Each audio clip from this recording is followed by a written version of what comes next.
Hello అండి, మీ ముందుకి ఇంకో రెసిపీతో వచ్చేసానండి. వంకాయ బంగాళదుంప టమాటా కర్రీ చేస్తున్నానండి. నా స్టైల్లో ఎలాగో చేసి చూపిస్తాను. నేను 2 బంగాళదుంపలు తీసుకున్నా, 4 వంకాయలు, ఒక 5-6 టమాటాలు తీసుకుంటున్నానండి. ఎందుకంటే టమాటా గ్రేవీ కావాలి కదా, జ్యూసీగా ఉండాలంటే కొంచెం టమాటాలు ఎక్కువ వేసుకోవాలి. ఒక 2 ఉల్లిపాయలు కూడా వేసుకుంటానండి. 2 ఉల్లిపాయలు తీసుకున్నాను. ఇప్పుడు ఇవన్నీ కట్ చేసుకున్నాం. ఉల్లిపాయలు పొట్టు తీసుకున్నామండి.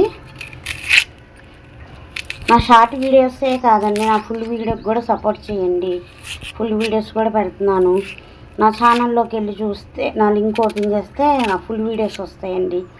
అన్ని షార్ట్ వీడియోలకి ఎలా సపోర్ట్ చేశారో అలాగే ఫుల్ వీడియోని కూడా సపోర్ట్ చేయండి. మీ అభిమానం ఎప్పుడూ ఉండాలండి. 4 పచ్చిమిరపకాయలు వేసుకుంటున్నామండి. టమాటాలు, ఉల్లిపాయలు కడుక్కుందాం.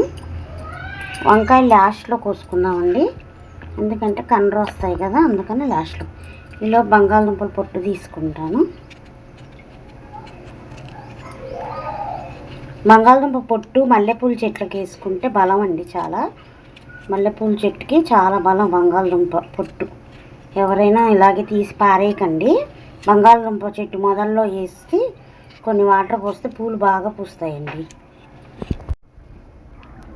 టమాటాలు, బంగాళదుంపలు ఇవి కడుక్కున్నానండి.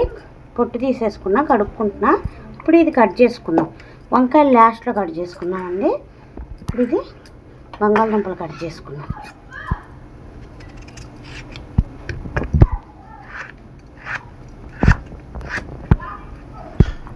కొంచెం చిన్న పీసులే కట్ చేస్తున్నానండి, ఎందుకంటే తొందరగా మగ్గిపోతాయి, లేదా ఉడకవండి. బంగాళదుంపలు గట్టిగా ఉంటుంది ముక్క, అందుకని చిన్న పీసులే చేస్తున్నాను.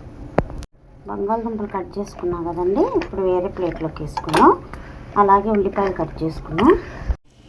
ఉల్లిపాయలు కట్ చేసుకున్నామండి.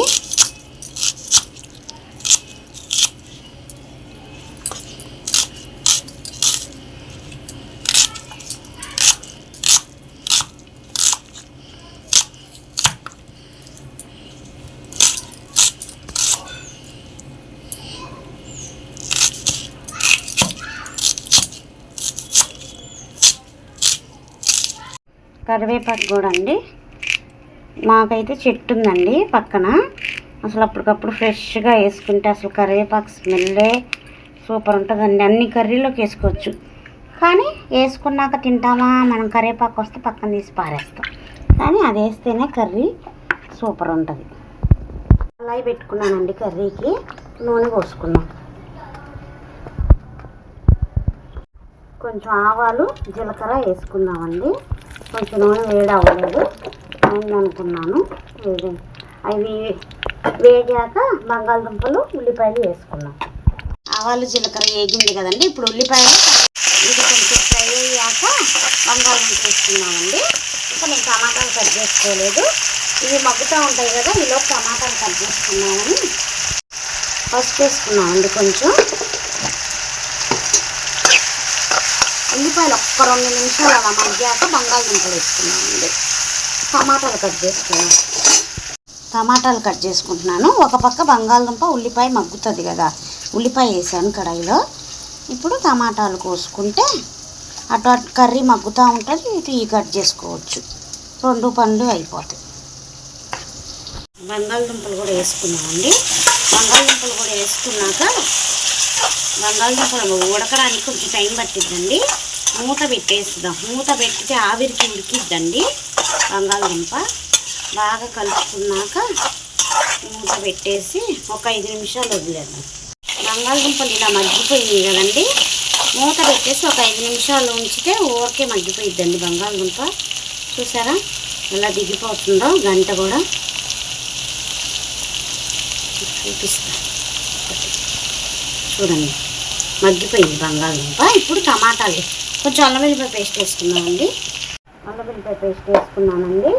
అల్లం వెల్లిపాయ పేస్ట్ వేసుకున్నాక ఒక 2 నిమిషాలు మొత్తం కలుపుకోవాలండి.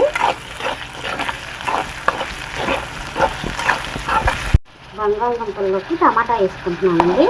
అల్లం వెల్లిపాయ పేస్ట్ వేసుకుని 2 నిమిషాలు అయింది కదా, టమాటా వేసుకున్నాను, కొంచెం ఉప్పు కూడా వేసుకున్నామండి. ఇప్పుడు వంకాయలు కూడా డైరెక్ట్గా కోసి వేసుకున్నామండి. వంకాయలు కడుక్కుంటాను. ఒక నిమిషం. వంకాయలు కోసుకునేటప్పుడు చూసుకోవాలండి, కనర్ ఉంటాయి, అది పుచ్చు కూడా ఉంటుందండి, పురుగు ఉంటుంది, ఇలా పురుగు ఉంటుంది, చూసుకోవాలి. హడావుడిగా కోసేయద్దు. అలా హడావుడి అయ్యిద్ది అనుకుంటే మటుకి ముందుగానే వాటర్లో కోసి పెట్టేసుకోండి. నేను 4 కాయలే కదా డైరెక్ట్గా వేసేద్దామని కట్ చేస్తున్నానండి. వంకాయలు కూడా కట్ చేసుకున్నాం కదండి. ఇప్పుడు మొత్తం కలుపుకున్నాం. కలగలిపి వేసుకుంటే కర్రీ మొత్తం మగ్గిపోతాయండి. వంకాయలు, టమాటాలు, బంగాళదుంపలు అన్నీ మగ్గిపోతాయి. ఇప్పుడు మూత పెట్టేసి దగ్గర ఒక 5 నిమిషాల పాటు వదిలేసేయాలండి. అప్పుడు వంకాయలు, టమాటాలు కొంచెం మగ్గుతాయి కదా, అందుకని. వంకాయలు, టమాటాలు కొంచెం మగ్గినాయి కదండి. ఇప్పుడు కారం వేసుకుందాం. కారం వేసుకొని బాగా కలుపుకోవాలండి. ఇది ఫంక్షన్ స్టైల్లో వండుతున్నానండి నేను. చాలా బాగుంటుందండి కర్రీ కూడా. మీరు కూడా నేను చేసే కర్రీలన్నీ చేసుకొని ఎలా ఉన్నాయో నాకు కామెంట్ చేయండి. నా వీడియోస్ చూస్తూ ఉండండి, కొంచెం సపోర్ట్ చేయండి. అలాగ అడుగుతున్నా కదండి, నా ఛానల్లోకి వెళ్ళి నా వీడియోస్ అన్నీ చూడండి, కొంచెం సపోర్ట్ చేయండి. కర్రీ అంతా ఇలా మగ్గిపోయింది కదండి. వంకాయలు, టమాటాలు అన్నీ ఇంత కలర్ఫుల్గా ఉందండి కర్రీ చూస్తుంటే.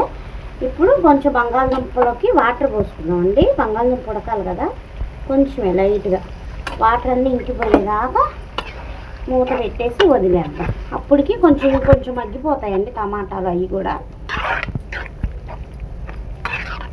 మూత పెట్టేసి ఒక 5 నిమిషాల పాటు వదిలేద్దామండి. కొంచెం ధనియాల పౌడర్ అండి. మూత పెట్టేసి దగ్గర 10 నిమిషాలు అయిందండి. 5 నిమిషాలని మర్చిపోయాను, వేరే పంపు వచ్చేసింది. లవంగా చెక్క పౌడర్ కూడా లైట్గా వేసుకున్నానండి. ఇప్పుడు ఇదంతా బాగా కలుపుకుందాం. అన్నీ మగ్గిపోయినాయండి. టమాటాలు, వంకాయలు, బంగాళదుంపలు కూడా ఉడికిపోయినాయండి. కొంచెం వాటర్ పోసాం కదా, కూర చూసారా జ్యూసీగా ఎంత బాగుందో. కర్రీ రెడీ అయిపోయిందండి. ఇంకా స్టవ్ ఆపేసుకుందాం. మన కర్రీ రెడీ అయిపోయింది కదండి, వేరే బౌల్లోకి వేసుకున్నాం. చూసారండి ఎంత బాగుందో కర్రీ, జ్యూసీగా. వేడి అన్నంలో వేడి కర్రీ వేసుకొని తింటే ఎంత బాగుంటుందండి. నా వీడియో కనుక మీకు నచ్చితే లైక్ చేయండి, షేర్ చేయండి, సబ్స్క్రైబ్ చేయండి, సపోర్ట్ చేయండి.